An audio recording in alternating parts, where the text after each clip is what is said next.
Start. Okay, ji, Bismillahirrahmanirrahim.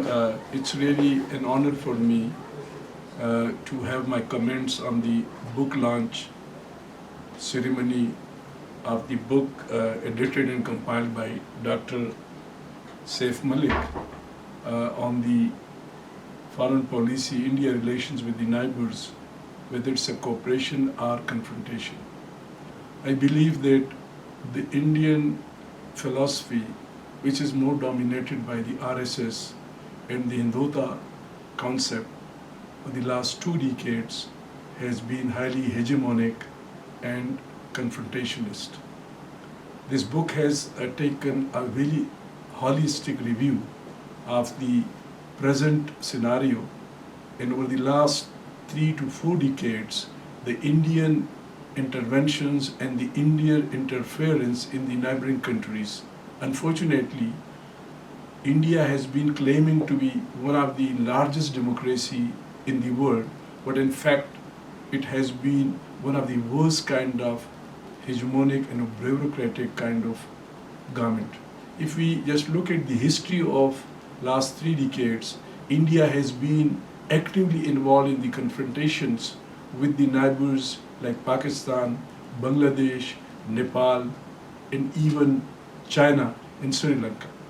We remember that in 1962, a war was fought between the India and China, and very recently, the Ladakh event in which once again the China and the India had a conflict.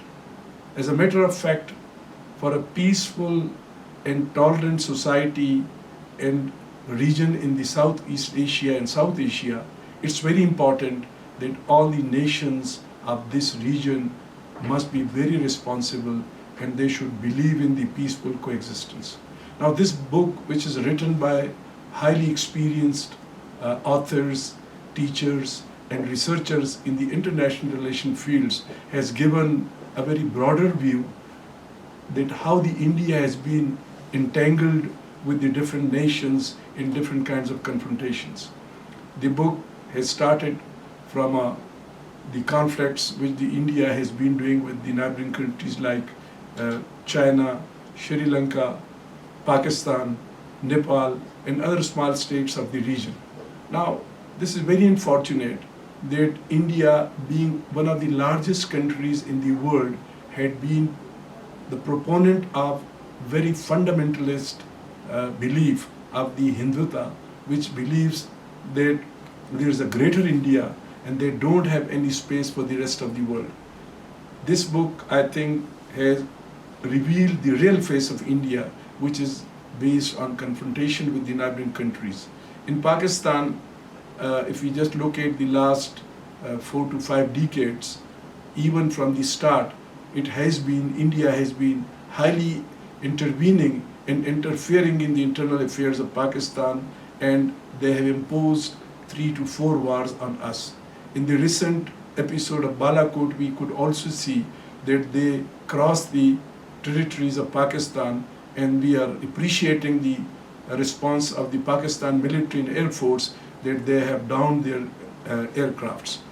This book, I think, which is edited by Professor Malik and written by a very experienced scholars of the international relation, has given a very holistic view of all these confrontations.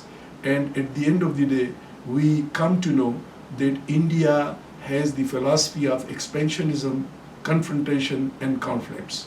And this has been revealed in quite detail in this book. Now, being a nuclear powers, for Pakistan, its sovereignty is really very important. And this point has also been highlighted in this book, that if India is not going to accept the regional stability through collaboration, then a nuclear war can trigger in this region, which will be very disastrous, not for only this region, but for the entire world. So I believe that the book has rightly alluded that India has to respect the other nations and they have to live with cooperation and collaboration to be a peaceful and to be a friendly country. At the same time, the book has also focused on how the foreign policies of the Indian neighboring countries is required to be reframed, in view of the very important developments taking place in the India. In recent years, we could see the Kashmir occupation and the changing the disputed states of Kashmir is really very challenging. The very bad treatment of the minorities is another example that how India has been very cruel to their own citizens.